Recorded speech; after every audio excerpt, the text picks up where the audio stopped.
महात्मा जी आप ब्रह्मचारी हैं और आप जैसा पुरुष मुझे मिल जाए तो मेरी बहुत बहुत इच्छा तृप्त होगी। उसने कहा कि चल हट, दूर हो, मूर्ख, तू समझती नहीं, तेरा पति तेरे घर में है और पति को छोड़कर पर पुरुष के साथ तू व्यभिचार करना चाहती है, पाप कर्म करना चाहती है।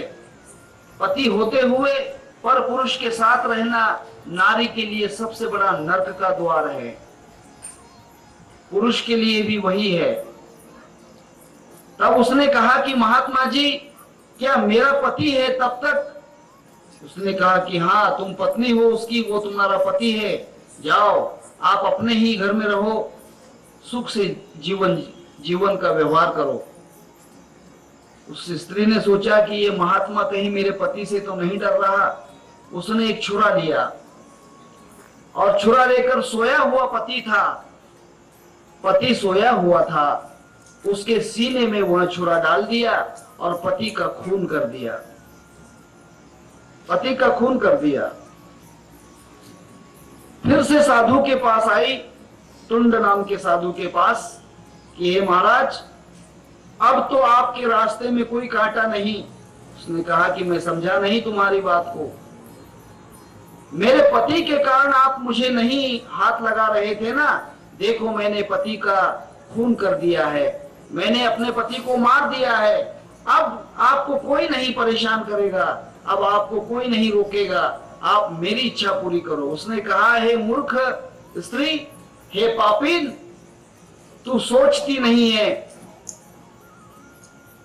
तुझे भगवान का भी डर नहीं, पाप से तू घबराती नहीं है, तू अपने पति की नहीं हो सकी तो एक सन्यासी की क्या होगी, ब्रह्मचारी की क्या होगी, चल हट यहां से। उस स्त्री ने सोचा कि मैंने इस ब्रह्मचारी साधु के लिए अपना जीता पति मार दिया और अब ये नहीं कहता है। उसने वहां पर चिल्लाना शुरू किया, उल्टा चोर कोतवाल को डांटे, हाँ, चोराच्या उल्ट्या बोंबा। उसने चिल्लाना शुरू किया, पास पड़ोस के सब लोग जमा हो गए। उन्होंने कहा कि हुआ क्या? उसने कहा कि देखो ये धर्मशाला में साधु रुका था, इसको हमने भोजन के लिए बुलाया, ये साधु ने कहा कि मैं बरसात में कहाँ धर्मशाला में जाऊं, इसलिए हमने यहाँ पर उसको सोने के लिए जगह दी, और इस साधु ने देखो मेरा पति सोया हुआ था और मुझ पर इसने गलत कर्म करने के लिए हाथ बढ़ाया। जब मेरे पति ने इसको रोका कि आप ये क्या कर रहे हो, ये साधु ने मेरे पति को छुरे से मार दिया और मैं विधवा हो गई।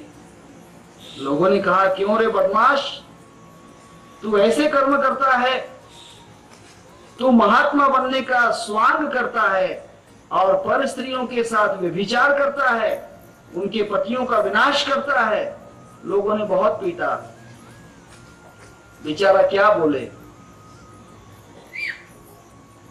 बोल क्या सकता है। तब राजा के दरबार में इसको वहां पर पेश किया। राजा के दरबार में पेश करने के बाद सब साक्षीदार वहां खड़े रहे। उन्होंने कहा कि हाँ हाँ महाराज, ये धर्मशाला में आया था, भोजन किया, वहीं सोया और उसके पति का खून कर दिया। सामने सही उसकी पत्नी भी है, उसने खुद अपने पति का खून होते हुए देखा। राजा ने कहा कि ये साधु बड़ा पापी है, इसने बहुत बड़ा पाप किया है, इसके दोनों हाथ काट दिए जाएं। दोनों हाथ काट दिए, किसके? उस टुंड नाम के साधु के दोनों हाथ काट दिए। हाथ काटने के बाद खून बह रहा है। उस साधु को वहां से गांव के बाहर निकाल दिया। साधु बड़ा परेशान हुआ, उसने कहा कि भगवान, मैंने ऐसा कौन सा पाप किया, मैंने तो उस स्त्री के तरफ कभी देखा भी नहीं, उसको छुआ भी नहीं, मन में ऐसी भावना भी नहीं की, फिर भी मुझे दंड मिला, मेरे हाथ कट गए। वहीं पर भगवान प्रकट हुए और भगवान ने कहा कि हे टुंड, तेरा इस जन्म का पाप नहीं, ये पाप तेरा पिछले जन्मों का है। उस जन्म का किया हुआ पाप तुझे इस जन्म में भरना पड़ रहा है, इस जन्म का पाप तुझे अगले जन्म में भरना पड़ता है। पाप कभी छुपता नहीं। तब उसने कहा कि भगवान मेरा ऐसा कौन सा पाप है? भगवान ने कहा कि देखना चाहते हो? उसको दिव्य दृष्टि दी, उसके सर पर हाथ रखा। तब ये तुंड अपने पिछले जन्म को देख रहा है। गुरु को स्नान करवा रहा था गंगा नदी में। गुरु स्नान कर रहे थे, गुरु के ऊपर किसी बर्तन से लेकर गुरु को जल से नहला रहे थे। उतने में एक कसाई आया, पिछले जन्म की बात है। एक कसाई आया, उसकी गाय कहीं अपने घर से निकल चुकी थी और वहां उस गाय को काट कर उसका मांस बेचना चाहता था। उसने पूछा कहां गई होगी गाय, कहां गई होगी? उसने पूछा, ए साधु, तुम जानते हो मेरी गाय कहां गई? इसने कहा कि क्यों पाप मोल लूं? अगर गाय का किधर गाय गई है ऐसा बताता हूं तो पाप लगेगा। उसने कहा कि भाई माफ करना, हे कसाई मुझे माफ करना। जिसने देखा है उसे बोलना नहीं आता, और जिसे बोलना आता है वो देख नहीं सकती। मेरी आंखों ने देखा है कि गाय कहां गई, परंतु आंखों को बोलना नहीं आता। मेरी जीभ बोलती है, लेकिन मेरी जीभ को गाय कहां गई दिखाई नहीं दिया। मैं आपको कैसे बताऊं कि आपकी गाय कहां गई? उसने कहा कि झूठ बोलते हो, पहेलियां बुझाते हो, तुम्हें तुम्हारे गुरु की कसम है, शपथ है तुम्हारे गुरु की, बताओ कि गाय कहां है?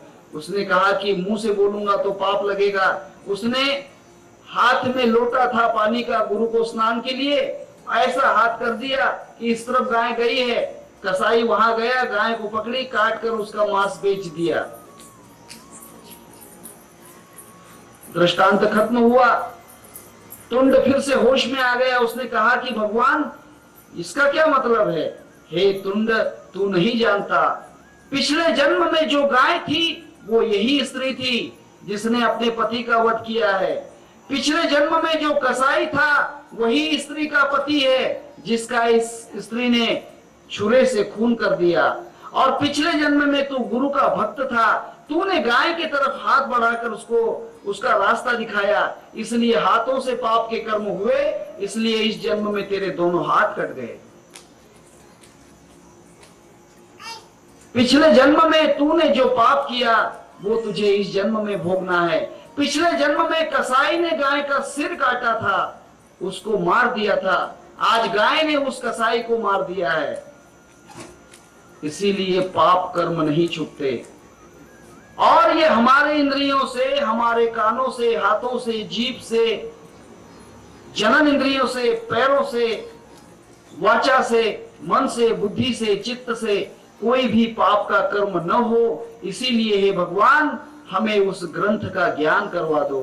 आनि ग्रंथोपजीवी, उस ज्ञान की हमें पहचान कर दो, जिस ग्रंथ को जानकर हमारी इंद्रियां कोई भी पाप नहीं करेंगी। अभी आप जानते नहीं हैं मैं क्या कहता हूं, सांस भी लेते हो तो सोच कर लेना, सांस भी लेते हो तो सोच कर लेना, जीभ से बोलते हो तो सोच कर बोलना, पहले तोलो फिर बोलो। कोई भी शब्द को तोलना कि मैं जो बोल रहा हूं इस शब्द से उसका कल्याण होगा या घात हो सकता है, उसका भला होगा या बुरा होगा, ये सोचना है। और ये सोचने के बाद ही हर कर्म अगर आप करोगे तब आप ऋषिकेश बन सकते हो। भगवान को ऋषिकेश क्यों कहते हैं? कि जिसने अपने इंद्रियों को जीत लिया है, इंद्रियों को वश में किया है। ऋषि का मतलब इंद्रिय होता है, केश का मतलब उन इंद्रियों को अपने कब्जे में लेना। ऋषिकेश का मतलब होता है जिसने अपने सभी इंद्रियों को काबीज कर लिया, जो जीत गया। जिसने सभी इंद्रियों को जीत लिया है वहां ऋषिकेश है। हिंदू धर्म में उसे ऋषिकेश कहते हैं, जैन धर्म में उसे जैन कहते हैं। जिसने सभी इंद्रियों को जीत लिया वो जैन है, और जिसने सभी इंद्रियों को जीत लिया वह ऋषिकेश है। और ये कब होता है? ये उसी वक्त हो सकता है जब आप उस ग्रंथ को पढ़ें। ग्रंथ को पढ़ना चाहिए। ग्रंथ आपके अंदर है, ख्याल करना, हमारे अंदर ग्रंथ है। हर एक के विचारों में ग्रंथ है। ग्रंथों का निर्माण विचारों से होता है। संसार में वेद भी हुए हैं तो विचारों से हुए हैं। आप कभी वेद पढ़े होंगे? मेरे ख्याल से देखे तो जरूर हैं, पढ़े नहीं।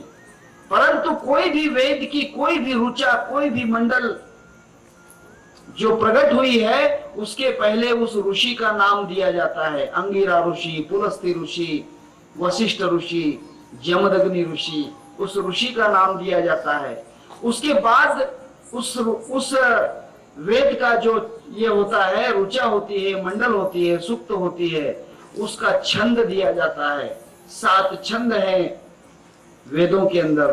वे 7 छंद जो हैं, कौन से छंद में ये गाया गया है, कौन से छंद में ये बोला गया है, ये कहा जाता है। फिर उसके बाद उसका व्याकरण होता है, क्योंकि व्याकरण बहुत एक अलग चीज है। व्याकरण से हर चीज के मतलब बदल सकते हैं। व्याकरण अगर जानते हो, अगर आपके जीवन में जरा भी व्याकरण चूक गया तो आप बिल्कुल फंस जाओगे। एक चोर था, उस चोर को शिक्षा करने के लिए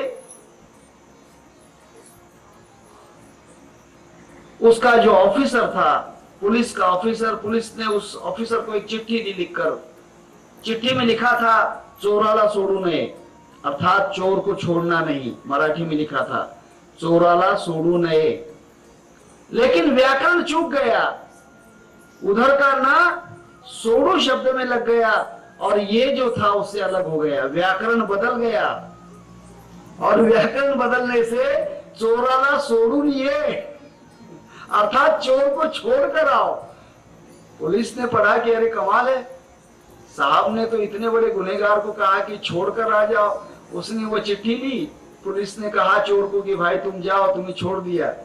साहब ने कहा कि इसे छोड़कर आओ। जीवन में व्याकरण बड़ा ही महत्व का है। वेद व्याकरण के बिना नहीं। वेदों में 9 व्याकरण होते हैं, 9 व्याकरण होते हैं। हम 2 व्याकरण जानते हैं। एक पिंगल का व्याकरण होता है और दूसरा जो होता है इस समस्त संसार के बोली के लिए, विचारों के लिए व्याकरण होता है, जिसे noun, pronoun, adjective, verb, adverb, preposition, conjunction और इंटरजेक्शन, और फिर बाद में एक्सक्लेमेटरी, उसी को कहते हैं नाम, सर्वनाम, विशेषण, क्रिया विशेषण, शब्द योगी अव्यय, उभयान्वयी अव्यय, केवल प्रयोगी अव्यय। ऐसे जो व्याकरण के अंग हैं, ये 8 अंग हैं। हम सिर्फ 8 अंगों में व्याकरण, पूरा संसार का व्याकरण जो है, वेदों को छोड़कर संसार के जितने भी ग्रंथ हैं वे सब इसी व्याकरण में हैं आधारित। और कुछ कुछ जो पद्य होते हैं, जिसे पोइट्री कहते हैं, काव्य होते हैं, वे पिंगल में होते हैं। जैसे महाभारत हुआ, रामायण हुआ, गीता हुई, ये सब जो हैं, ये सब ये काव्य हैं, ये काव्य हैं, ये पोइट्री हैं। और जितने भी महान से महान ग्रंथ हैं वे सब पोइट्री पर आधारित हैं, क्योंकि पोइट्री में बड़ी से बड़ी जो भाषा है वो छोटे भाषा में बोला जाता है। छोटी सी एक लाइन के अंदर, अर्थात एक लकीर के अंदर पूरा पेज का ज्ञान दिया जा सकता है। अभी आपने महाभारत नहीं पढ़ा। महाभारत में 88 श्लोक हैं, वैसे तो 18,000 श्लोक हैं। महाभारत पहले 1,80,00,000 श्लोकों की थी। महाभारत को पढ़कर देखना, महाभारत पहले 80 लाख श्लोक से बनी हुई थी। जिस महाभारत को लिखने के लिए व्यास ने कहा कि मैं तो नहीं लिख पाऊंगा, तब उस महाभारत को लिखने के लिए स्वयं गणेश जी को बुलाया। गणेश जी के चारों हाथों में कलम दी, 4 हाथ में 4 पेन दिए कलम, और कहा कि गणेश जी मैं बोल रहा हूं और आप लिखते जाना। व्यास जी बोल रहे हैं, विचार के माध्यम से, चिंतन से बोल रहे हैं, गणेश जी 4 हाथों से लिख रहे हैं। तब 1,80,000 श्लोकों से ग्रंथित यहां महाभारत हुआ। परंतु इस महाभारत को कहते कहते व्यास जी सोचते थे कि गणेश जी कहीं बोर न हो जाए, थक न जाए, इसीलिए उनको थोड़ा सा विश्राम देना जरूरी है। इसीलिए महाभारत में 88 श्लोक हैं, 88।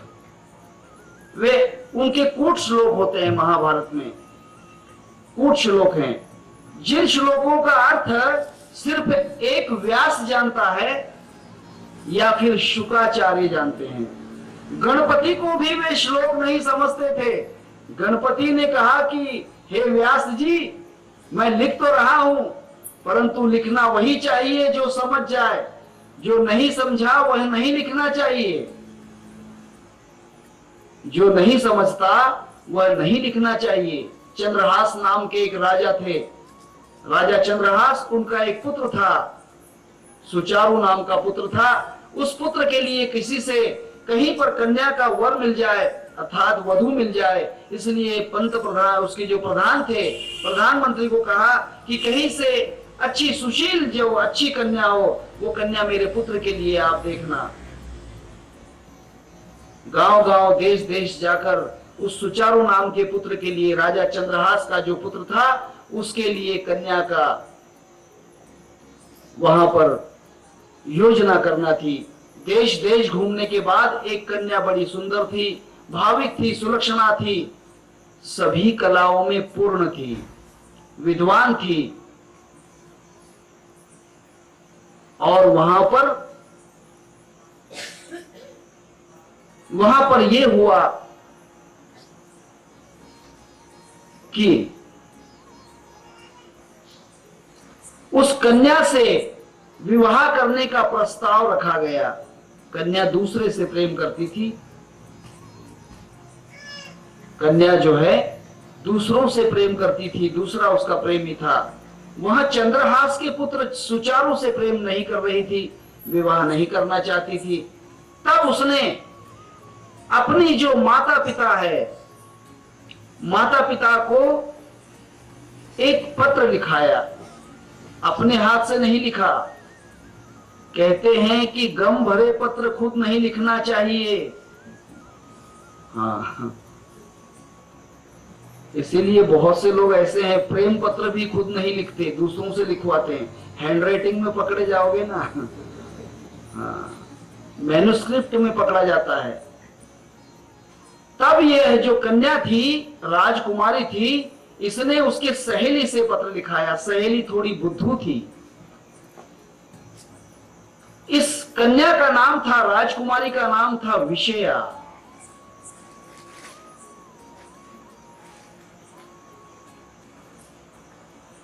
विषया नाम क्या था? विषया। कभी कभी अमृता भी नाम होता है। विषया नाम कम है आजकल, विषया का नाम होता है जहर, विषया। लेकिन अमृता नाम है, अमृता सिन्हा। अमृता तो नाम है ही है, विषया सिन्हा, विषया सिन्हा नहीं आज तक, अमृता सिन्हा इसका नाम विषया था। तब माता पिता को चिट्ठी लिखी। अब कन्या पसंद आ गई। माता पिता ने अगर हाँ कह दिया तो इसे तो चंद्रहास के पुत्र के साथ विवाह करना है।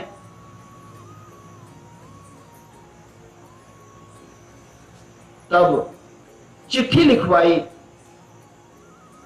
चिट्ठी लिखने के बाद चिट्ठी का डिक्टेशन किया। डिक्टेशन समझते हो, एक कहता है और दूसरा लिखता है। डिक्टेट की चिट्ठी। उस चिट्ठी में एक वाक्य था, जिस वाक्य को बिना समझे उसने लिख दिया। किसने? उसकी सहेली ने। इसलिए मैंने कहा कि लिखना लेकिन समझ कर लिखना, 100 बार सोचना फिर एक बार लिखना, क्योंकि 100 बका और एक लिखा महत्व का हो जाता है। उसकी सहेली ने उसको चिट्ठी को लिखा, चिट्ठी को लिखा। उस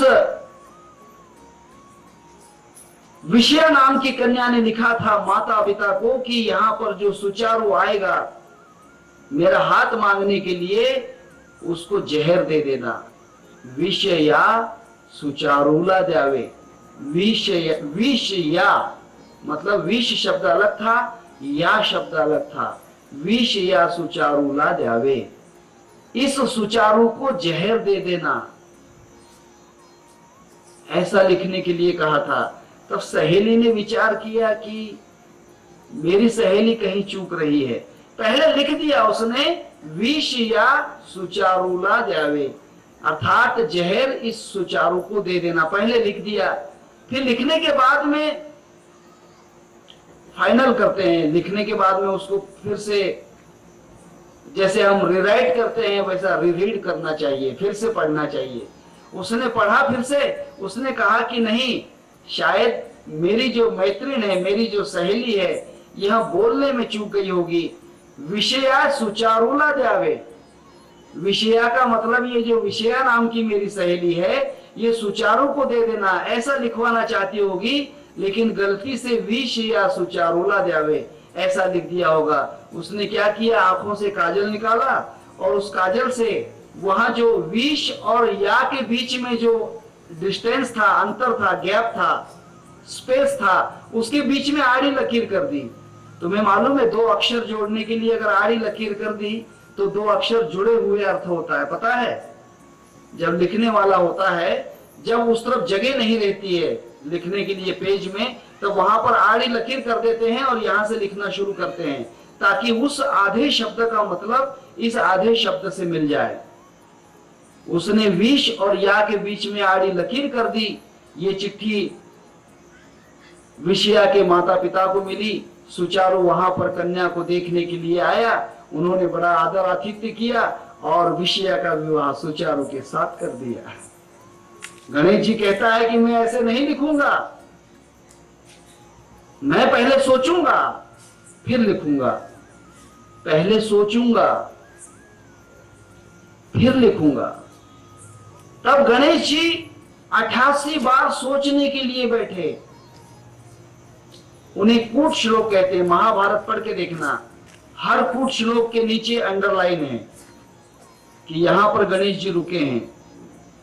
तब ये 1,80,00,000 श्लोक जो थे, उसमें से देवताओं ने कहा कि यहां जो महाभारत है, यहां पूरा ग्रंथ है, देवी का, देवताओं का, यक्ष का, गंधर्व का, किन्नरों का, मनुष्यों का, गुरुओं का, शिष्यों का, साधुओं का, संतों का, महात्माओं का, इतिहास, भूगोल, व्याकरण आदि सब कुछ इसी में है, शास्त्र भी इसी में है, पुराण भी इसी में है, इसीलिए ये ग्रंथ हमको आधा दे दो। तब उसमें के 90 लाख जो श्लोक थे वे देवताओं को दिए गए। फिर 90 लाख श्लोक बचे। 90 लाख श्लोक जो थे, उस 90 लाख श्लोकों से जो यक्ष किन्नर आदि थे, उन्होंने उनको धारण किया। उसमें से गणेश जी ने कहा कि इसमें से कुछ महाभारत का महत्वपूर्ण जो हिस्सा है मुझे दे दिया जाए, ताकि मेरे पास ज्ञान रहे। इसलिए गणेश जी ज्ञान के, बुद्धि के दाता हैं। गणेश जी ज्ञान का देवता माना गया है, क्योंकि ज्ञान वह ग्रहण किया। तब ऐसे बांटते बांटते 1,80,000 श्लोक बचे थे। उसमें से गुरु लोग अपने शिष्यों को 1,80,000 श्लोकों का पठन करवाते थे। फिर कुछ शिष्य भूलते गए, भूलते गए, भूलते गए। कभी एक चरण भूल दिया, कभी एक श्लोक भूल दिया, कभी एक पद भूल दिया, कभी एक पैराग्राफ भूल दिया, कभी एक कथा भूल दी। तब भूलते भूलते जो आजकल भूल भुलैया की बची हुई महाभारत है, वो सिर्फ 18,000 श्लोकों की है। आज जो महाभारत मिलती है उसकी 18,000 श्लोकों की वहां ग्रंथ है, जिसको गोरखपुर प्रेस ने बड़े ही स्वस्थ में, अर्थात अतिशय स्वस्थ, मेरे ख्याल से 1400 रुपए में मिलती है। और महाराष्ट्र शासन ने जिस महाभारत का निर्माण किया है, प्रिंट की है, उसकी कीमत 14,000 रुपए है। मराठी के अंदर जो है महाभारत, श्लोक वही है, ग्रंथ वही है, सिर्फ गोरखपुर प्रेस ने उसे 1400 रुपए में बेचने का निर्णय किया। पहले यही किताब 630 रुपए में मिलती थी, अब 1400 में। और महाराष्ट्र सरकार की जो है करीब 14,000 रुपए में वह ग्रंथ है। तब जो ग्रंथ हैं, ये ग्रंथ हमारे अंदर उतरे, ये ग्रंथ हमारे अंदर उतरना चाहिए। आनी ग्रंथोपजीविये, इस ग्रंथ के आधार पर देवी देवता जी रहे हैं, ऋषि मुनि जी रहे हैं, साधु संत जीते हैं, यक्ष गंधर्व किन्नर जीते हैं। क्या मनुष्य इसके ऊपर नहीं जी सकता? परंतु यह ग्रंथ मनुष्य तक खुलते ही नहीं। आप सबके अंदर वह ग्रंथ है। मैं महाभारत का दृष्टांत दिया हूं, वह ग्रंथ अलग है। सब ग्रंथों का ग्रंथ है ओंकार। ओम यह जो है मूल ग्रंथ है। गीता क्या है? गीता क्या है? गीता के आखिरी का श्लोक पढ़ना, अध्याय के आखिरी का। गीता के आखिरी में जो फुट नोट दी जाती है हर अध्याय के पीछे, पढ़ो, जल्दी से पढ़ो। ओम तत्सत, ओम तत्सत। गीता रूपी जो ग्रंथ है यह ओम है, वही वहां है। तत् का मतलब वहां, ओम जो है वही गीता है, सत है। उस ओम में और गीता में कोई फर्क नहीं। ओम तत्सत इति श्रीमद् भगवद गीता उपनिषत्सु ब्रह्म विद्यायाम योग शास्त्रे श्री कृष्ण अर्जुन संवादे प्रथमो अध्याय, द्वितीय अध्याय, तृतीय अध्याय। गीता तो रोज पढ़ते हो, याद नहीं? देखिए, जो गीता है यह भी ओम है। ज्ञानेश्वरी में पहला ओम नमो जी आद्या वेद प्रतिपाद्या जय जय सो संवेद्या आत्मरूपा। ओम जो है ये आद्य है, इसी ने वेदों को बोला है। ओम नमो जी आद्या वेद प्रतिपाद्या। वेदों को बोलने वाला कौन है? ओम है। जो वेद बोले गए हैं वे ओम ने ही बोले हैं। ओम नमो जी आद्या वेद प्रतिपाद्या जय जय सो संवेद्या आत्मरूपा। किसने इसको धारण किया? देवातुची गणेशु सकलार्थमति प्रकाशु मणे निवृत्ति दासु अवधारी जोजी। ज्ञानेश्वरी में स्पष्ट कहा है कि जो भी ग्रंथ है, वेद हो, गीता हो, शास्त्र हो, पुराण हो, बाइबल हो, जीन सूत्र हो, त्रिपिटक हो, कुरान मजीद हो, ये सब ओम से आए हैं, ओम से। इसीलिए कुरान मजीद के हर अध्याय के पीछे आमीन आमीन, बाइबल के पीछे आमीन आमीन, गुरु ग्रंथ के अंदर एक सतनाम ओंकार, एक सतनाम ओंकार। क्यों? क्योंकि सब ग्रंथ ओम से आए हैं।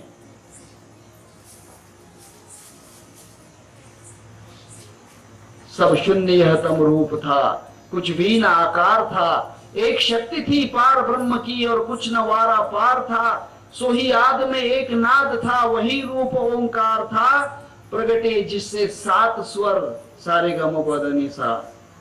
प्रगटे जिससे 7 स्वर, जगत का जो विस्तार था, इस संसार का जो विस्तार हुआ, ग्रंथ का जो विस्तार हुआ, ये सब ओम से आया है।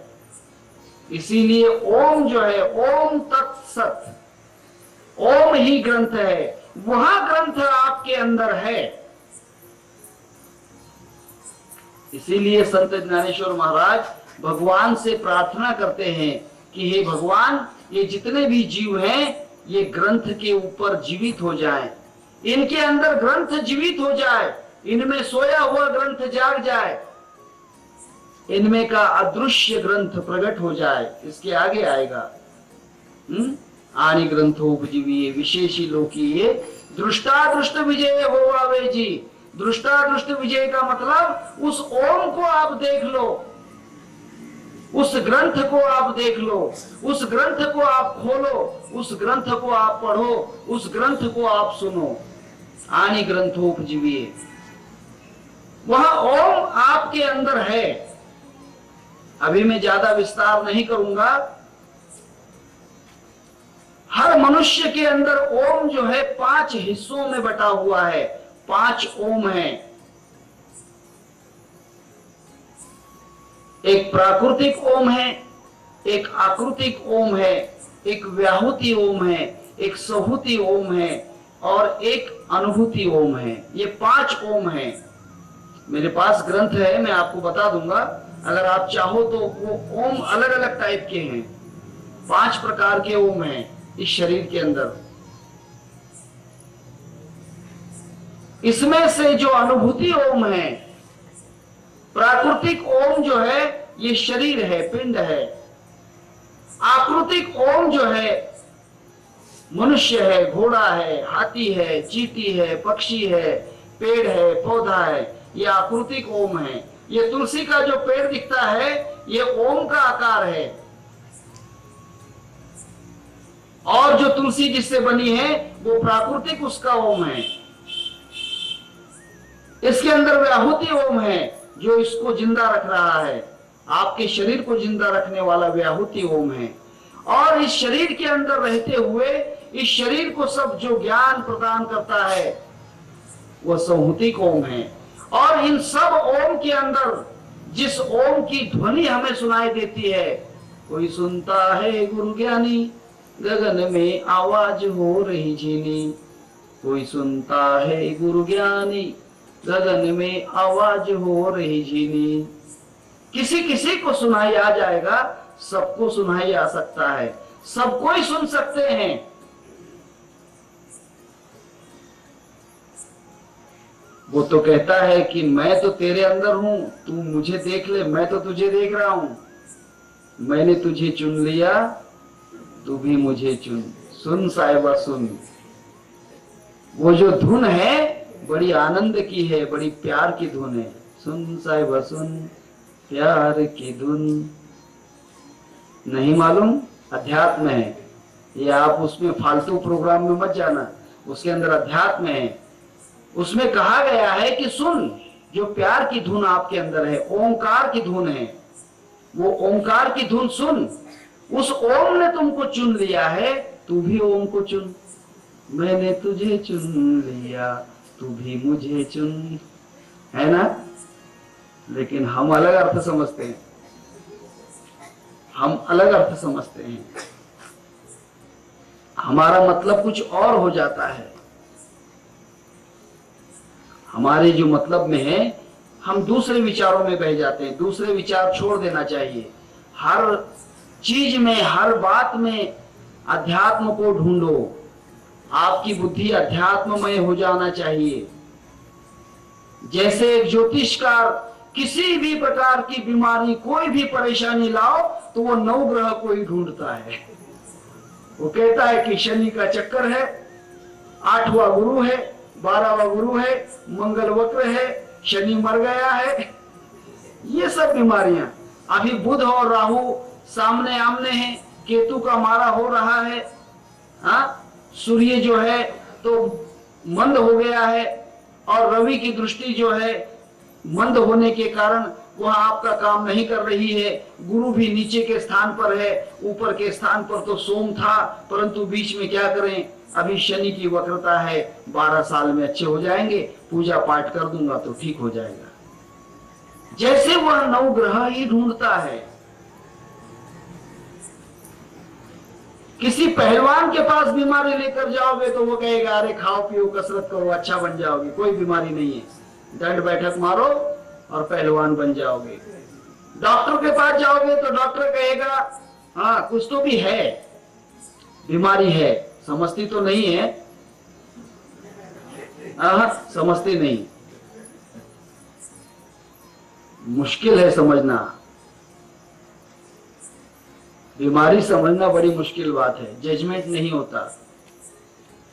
जब यहां पूरे हिंदुस्तान में जजमेंट नहीं होता तो उसे टाटा में भेज देते हैं। टाटा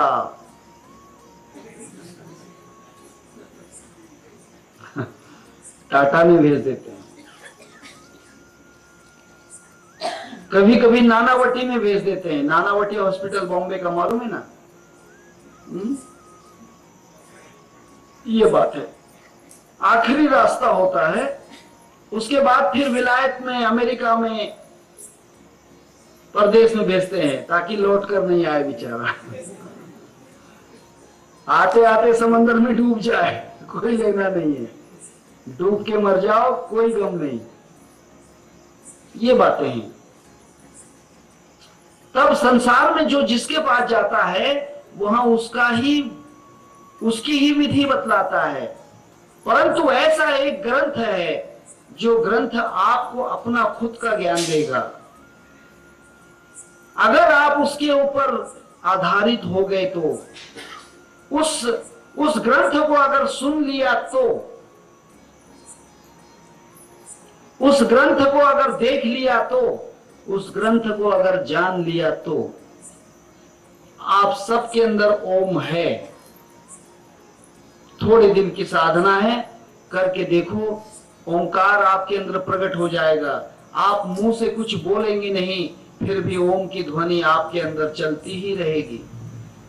अपने आप ओम की ध्वनि आपके अंदर निकलेगी। वहां ओम की ध्वनि जो है, वह ध्वनि के अंदर ही आप अपने आप को जान सकोगे। तब आपकी ज्ञान की ग्रंथि खुल जाएगी। ज्ञान ग्रंथि जिसे कहते हैं, जिसे कोई कोई चित्त कला कहते हैं, यहां जो है चित्त कला आपकी खुल जाएगी। ज्ञान की 7वीं भूमिका है तुर्यगा। तुर्यगा नाम की भूमिका है, जो वहां भूमिका ज्ञान की जो अवस्था है खुल जाती है। और जब पूर्ण ओममय आप बन जाते हो, अर्थात उस ग्रंथ के पंडित बन जाते हो, उस ओम के आप पूर्ण ज्ञानी का मतलब उसके अंदर पूरे अनुभवी हो जाते हो उस ओम के। तब आपकी ऋतुम्भरा नाम की अवस्था, ऋतुम्भरा नाम की ज्ञान ग्रंथि प्रकट हो जाती है। जो संसार में ऋतुम्भरा नाम की ज्ञान ग्रंथि ऐसी है जो देवताओं को प्राप्त है, ऋषि मुनियों को प्राप्त है। जिस ऋतुम्भरा नाम की ज्ञान ग्रंथि के कारण मनुष्य ने जो देखा नहीं वह दिखता है, जो सुना नहीं वो सुनाई आता है, जो बोला है वह सत्य हो जाता है। इतना ही नहीं, भूत भविष्य और वर्तमान उसके दृष्टि के सामने आ जाता है। सब पर्दे खुल जाते हैं ज्ञान के। ज्ञान के सब पर्दे खुल जाते हैं। उसी को ऋतुम्भरा शक्ति कहते हैं। पातंजल योग दर्शन में इसका वर्णन किया है। इसमें कैसा प्रवेश करते हैं ऋतुम्भरा में। जिसकी ऋतुम्भरा शक्ति जागृत हो जाती है उसके अंदर काव्य निर्माण हो जाता है। कविताएं अपने आप आ जाती हैं, अपने आप कविता आ जाती हैं, काव्य, पोइम्स। इतना ही नहीं, वेदों का ज्ञान बिना पढ़े आप बोलने लग जाते हो। मूकम करोति वाचालम, अपने आप वहां अवस्था आ जाती है। हम तो कहते हैं कि ये बाबा तो कुछ पढ़े लिखे नहीं थे, लेकिन इसने जो कहा है वह तो ऋग्वेद में है, वह तो सामवेद में है, वह तो अथर्ववेद में है। सोचो, ये ग्रंथ आपको पढ़ना ही है। इस ग्रंथ को आंखों से नहीं पढ़ा जाता, जीभ से नहीं पढ़ा जाता। इस ग्रंथ के पन्ने नहीं पलटना पड़ते, इस ग्रंथ के पेज नहीं उल्टाना होते, पेज पलटने की आवश्यकता नहीं, ये जीभ से बोलने की आवश्यकता नहीं, आंखों से देखना नहीं पड़ता इस ग्रंथ को। ये ग्रंथ अपने आप खुद को पढ़वाता है। जब यह ग्रंथ खुल जाता है तब ये अपने आप पढ़वाता है। ऑटो स्टार्ट, ऑटो वोकल, अपने आप ऑटो स्थिति आ जाती है। और यहाँ आपके अंदर सब ग्रंथों का ग्रंथ जो है वहां आप तक आ जाए। आनी ग्रंथोपजीवे, ग्रंथ के ऊपर आप जीवित हो जाएं, अर्थात आप अभी ग्रंथ के लिए मरे हुए हैं, आपको ग्रंथ का पता नहीं, आपके अंदर वो धुन चल रही है, आपके अंदर वो धुन चल रही है, परंतु आपको वहां आवाज सुनाई नहीं देती। क्यों नहीं सुनाई देती? आवाज बड़ी जोर से है, जब सुनोगे तब ऐसा लगेगा कि कान फट रहे हैं, बहुत जोर से आवाज है, इतनी जोर से आवाज है कि आपको ऐसा लगेगा कि मेरे कान कहीं फट न जाएं। सुनाई नहीं आ रही, उसका कारण यह है कोई हमको पुकार रहा है, हमें सुनाई नहीं आता, क्योंकि वहां लोगों की भीड़ ज्यादा है। ज्यादा भीड़ में अगर कोई कितनी भी जोर से पुकार रहा है तो हमें वो आवाज नहीं सुनाई देती। बाजार में, जत्रा में, कोई मेले में, कहीं मेला भरा हो और वहां पर आपका बच्चा आपके लिए रो रो कर चिल्ला रहा है, आप बच्चे की आवाज नहीं सुन पाओगे। आप बच्चे को आवाज दे रहे हैं, आपका बच्चा आपकी आवाज नहीं सुन पाएगा। उसका कारण यह है कि वो भीड़ थोड़ी पीछे हटना चाहिए, भीड़ से अलग होना चाहिए, भीड़ से अलग होना चाहिए। हमारे अंदर जितनी भीड़ है, विचारों की भीड़ है, विचारों की इतनी भीड़ है, इतने विचार हैं आप हर मनुष्य में, हर प्राणी में, कि उन विचारों का आप कभी भी अगर एनालिसिस करोगे तो पागल हो जाओगे। एक विचार जाता है तो दूसरा आ ही जाता है, दूसरा जाता है तीसरा आ जाता है, तीसरा जाता है तो चौथा आ जाता है। परंतु जब कभी विचारों में विचार लड़खड़ा जाते हैं तब आदमी मेंटल हो जाता है, पागल हो जाता है। विचारों से विचार जब टकराते हैं और एक विचार दूसरे विचार के ऊपर सम्मिलित होने लग जाता है, एक विचार में दूसरा विचार फंस जाता है। इसलिए तो कहते हैं कि फालतू विचार नहीं करना, नहीं तो विचारों में विचार फंसकर आदमी पागल हो जाता है, फंस जाता है, बुद्धि खराब हो जाती है। विचारों की भीड़ होने के कारण उस ओंकार की ध्वनि हमें सुनाई नहीं देती। इसीलिए पातंजलि योग दर्शन ने जो समाधि कही है, जिस समाधि तक हमें पहुंचना है वह निर्विचार समाधि है। वह समाधि कौन सी है? निर्विचार।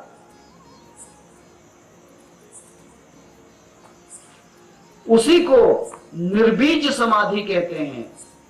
दो समाधियों का वर्णन मुख्य है।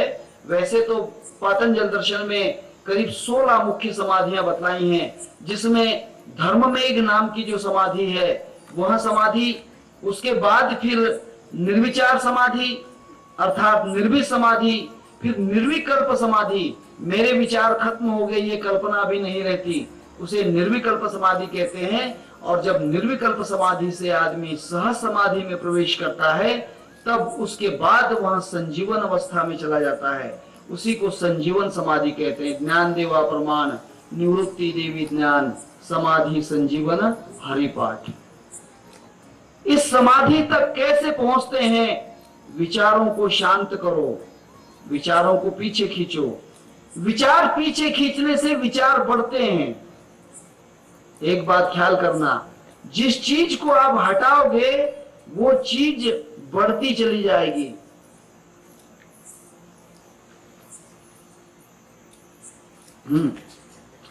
आपको अनुभव नहीं है, अनुभव होगा। जो शेविंग करते हैं, दाढ़ी करते हैं, जितने बार दाढ़ी करोगे उतने दाढ़ी के बाल बढ़ते चले जाते हैं। हाँ, पहले जब दाढ़ी नहीं करते थे तो थोड़ी सी थी,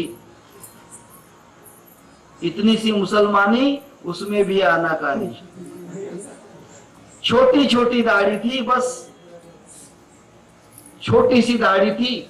लेकिन जब शेविंग हो गई तो दाढ़ी बढ़ गई, फिर मौलाना हो गए।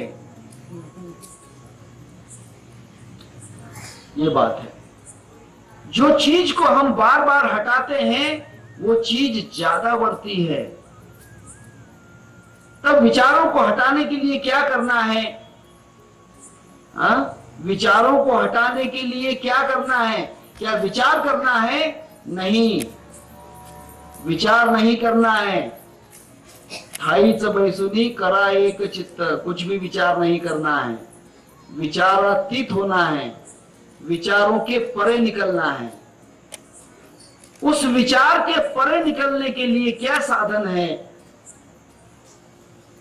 क्या साधन है? जो कुछ भी नहीं चल रही उसके तरफ देखते चले जाओ, देखते चले जाओ, सुनते चले जाओ, सुनते चले जाओ।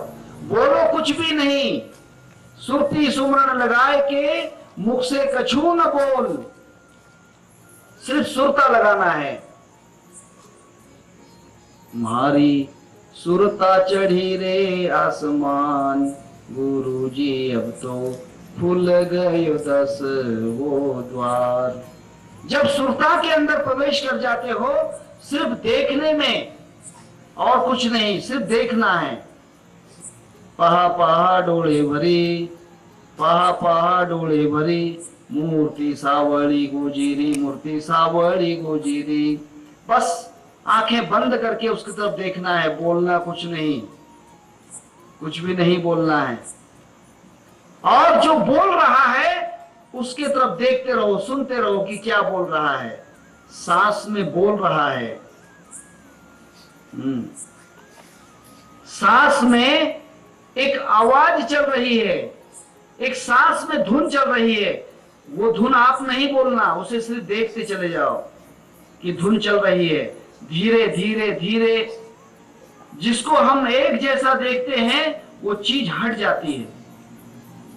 जो भी चीज को एक लक्ष्य से जो व्यक्ति देखता है, कुछ देर के बाद वो चीज अदृश्य हो जाती है, लुप्त हो जाती है, दूर हो जाती है।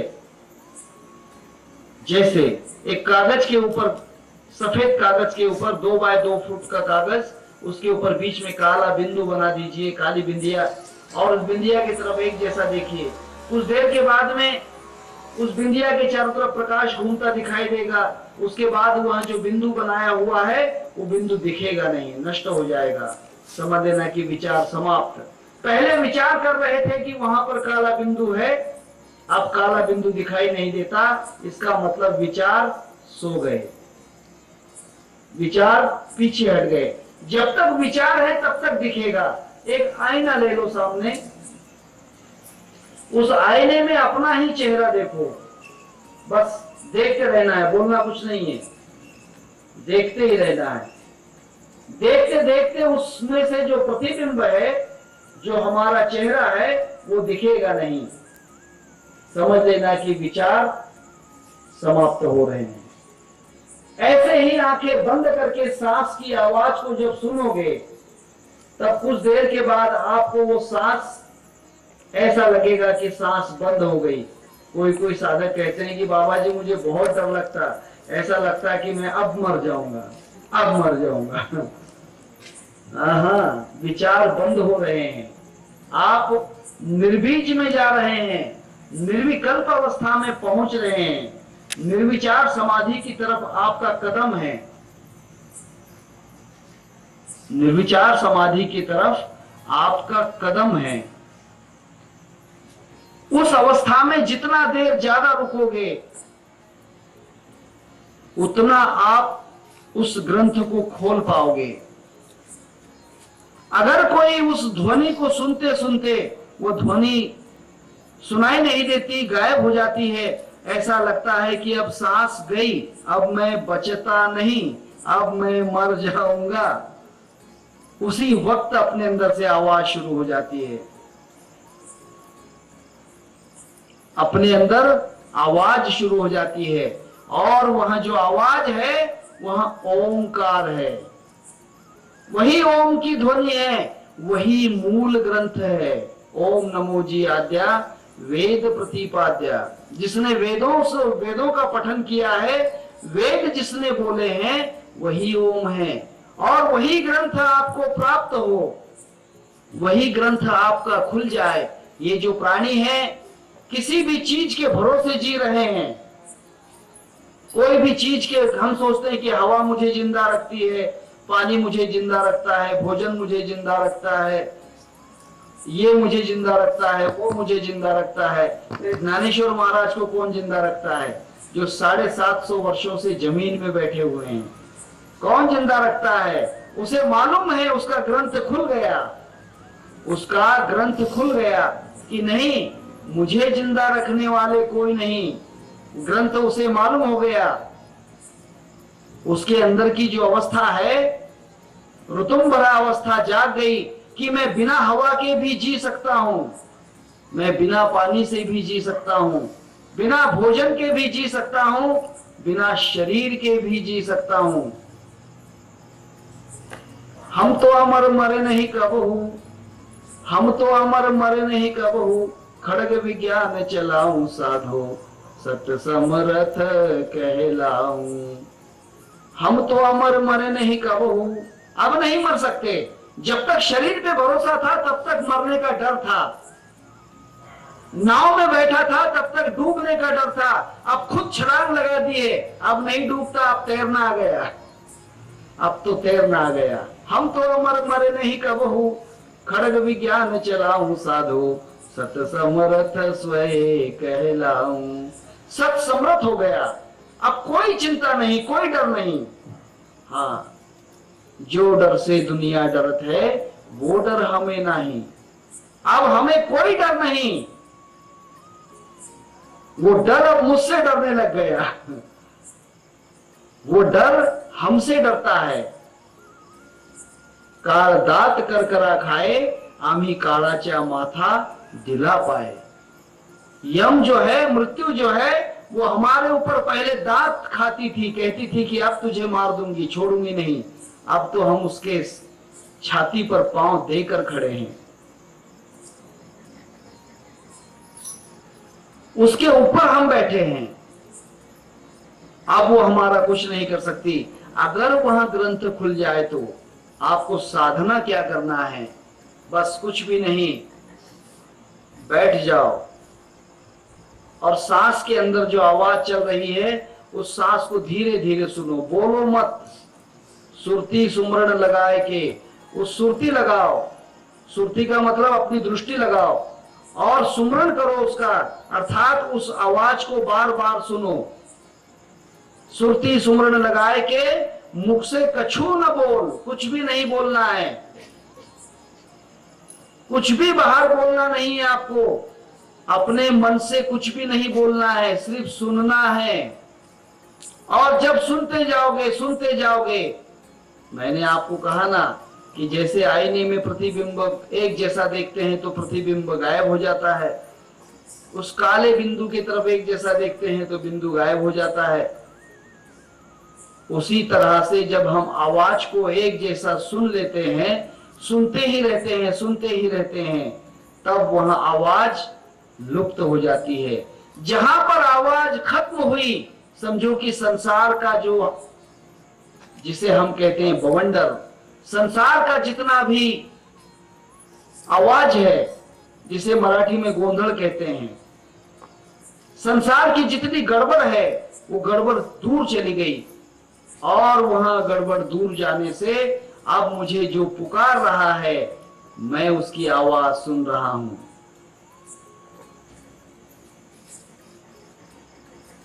तब उस वक्त आपकी अवस्था ये हो जाएगी कि वो आपको पुकारेगा, आप उसको देखने के लिए पीछे दौड़ेंगे।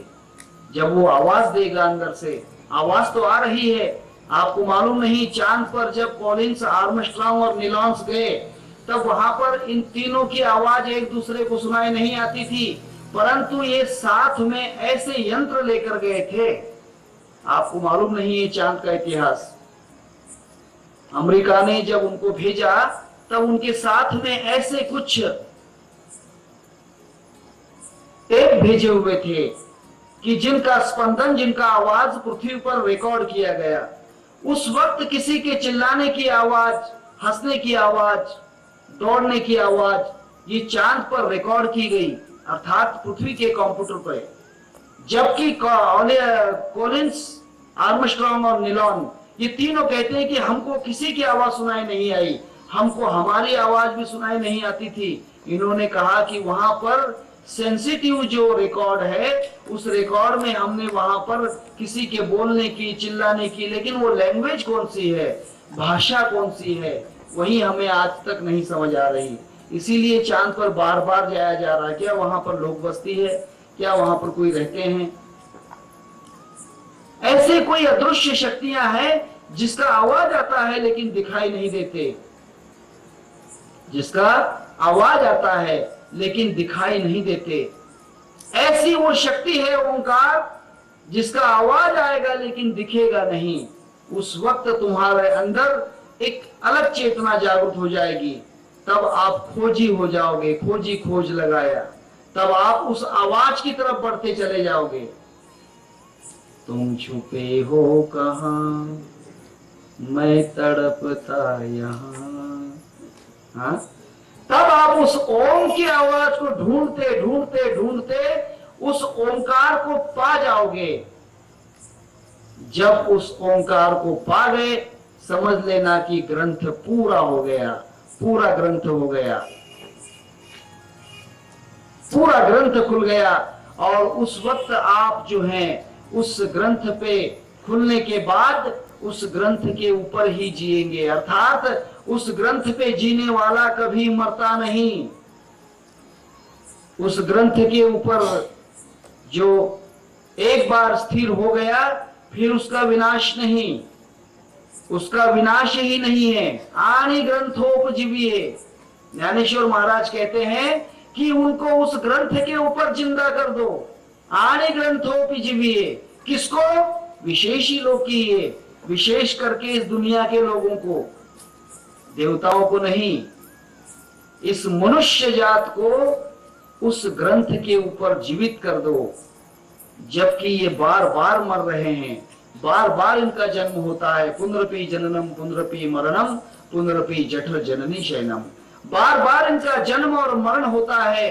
ऐसे जो लोग हैं, इनको इस ग्रंथ के ऊपर जीवित कर दो। अर्थात उस ग्रंथ के ऊपर आरूढ़ अगर हो गए तो फिर आपको कोई नहीं मार सकता, कोई नहीं मार सकता। अर्थात आप मरोगे ही नहीं, कोई भी नहीं मर पाएगा उस समय। अगर मृत्यु से बचना चाहते हो तो फिर आनि ग्रंथोपजीविये। हे भगवान, हे परमात्मा, उस ग्रंथ की हमें पहचान कराओ। हमारी आंखों के बिना वो ग्रंथ हमें दिखाओ, हमारे कानों के बिना हमें वो ग्रंथ सुनाओ। आपको जरूर सुनाई आएगा। मैंने कहा ना, वो साधन करके जाओ। उस साधना में आपको वहां ओंकार सुनाई देगा और देता है। यहाँ पर कोई साधक हैं, बैठे हुए हैं बहुत से साधक, जिन्होंने ओंकार की धुन सुनी है, जो ओंकार के अंदर विलीन होते हैं। और आप भी उसमें विलीन हो सकते हो। सिर्फ जो साधना है, सांस में जो आवाज चल रही है, उस आवाज को सुनो, और उस आवाज को सुनते सुनते वो आवाज जैसे गायब हो जाएगी, दिखेगी नहीं, सुनाई नहीं आएगी। उस वक्त जैसे ही वो आवाज की गड़बड़ खत्म होती है, वैसे ही ओंकार शुरू होगा। पुंडलीक वरदा हरि विठ्ठल श्री ज्ञानदेव तुकाराम, पंढरीनाथ भगवान की जय। श्री संत ज्ञानेश्वर महाराज की जय। हरे राम राम राम हरे हरे, हरे कृष्ण कृष्ण कृष्ण हरे हरे, हरे राम राम राम हरे हरे, हरे कृष्ण कृष्ण कृष्ण हरे हरे, हरे राम राम राम हरे हरे, हरे कृष्ण कृष्ण कृष्ण हरे हरे। गोपाल कृष्ण भगवान की जय। श्री संत ज्ञानेश्वर महाराज की जय।